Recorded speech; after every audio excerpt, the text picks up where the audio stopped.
we go.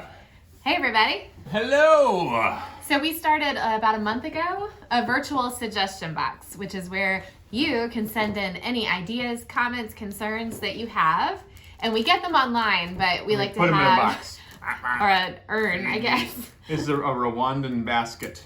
Okay, we have a Rwandan basket that we use for our suggestion box. Yes.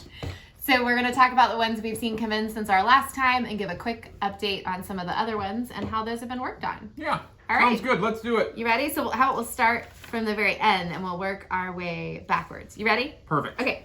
Why not restart church with call-in reservations and assigned seating to give social distancing in the pews? Good question. That is really a good question. That's actually kind of part of our reopening plan. That would be the yellow phase, which would be indoors, but with all kinds of precautions, including things like reservations and all that stuff.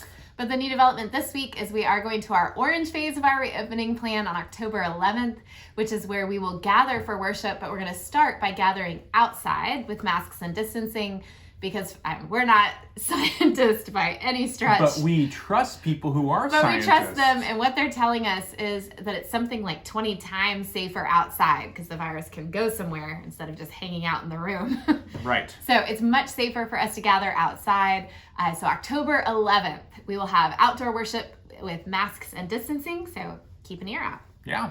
All right, is there anything Maitland Presbyterian Church can do to help Hurricane Laura victims?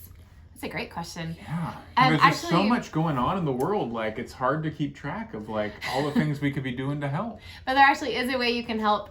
Presbyterian Disaster Assistance is part of our denomination, and they respond to disasters whenever they come up on our behalf as Presbyterians.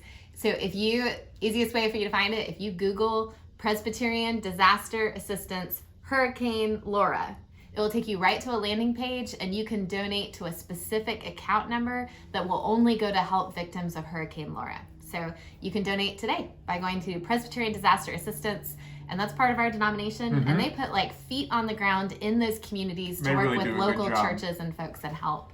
When we had, what was the thing? We got a call from them when when we had one of those big hurricanes come through here, and like Dave and I were super pathetic online about how we had been out of power for like a week. Yeah. And one of our friends is connected at PDA, so they called to like check on us. Plus, both on our cell phones. I mean, they're really Right. like hands-on. This is a good organization. It's like person-to-person ministry too, like washing feet. They don't just like drop off food and run. Like PDA really invests in a community. So Good place to give. it's also somewhere you can volunteer. So check it out. They do recruit tons of volunteers to work with what they do. Yeah. The next one that came in said, can you have at least one traditional service? Check. Done. So if you missed worship this past Sunday, it was traditional. It was really fun. We'll have to do that more regularly. Yeah, that was really fun. It was fun. We had a video this past Sunday, a recorded video of the choir from back pre-pandemic, and it was just so neat to see them singing together. Yeah, that was really cool. That was the only video we have of the choir, so like we can. So when you guys get back, get ready. We can play it again. Yeah, but we're gonna be recording the choir every time they sing. Looking back, somebody else a while ago asked about opening the sanctuary for services. Again, that's something that's not right now, but we will be gathering for worship starting in October. We had some suggestions about featuring different ages of members in the Q&A, so we're working on that. Someone asked what time the drive-in service is. We talked about that. Can you continue online Bible study? Absolutely. Somebody asked about the sign on 1792. We talked about that before. Yeah, and said, can you bring that up with the session? And that has been done, and they are beginning a due diligence. Thinking about it. And people had asked for hymns and traditional worship. That came up several times. So this is why this works.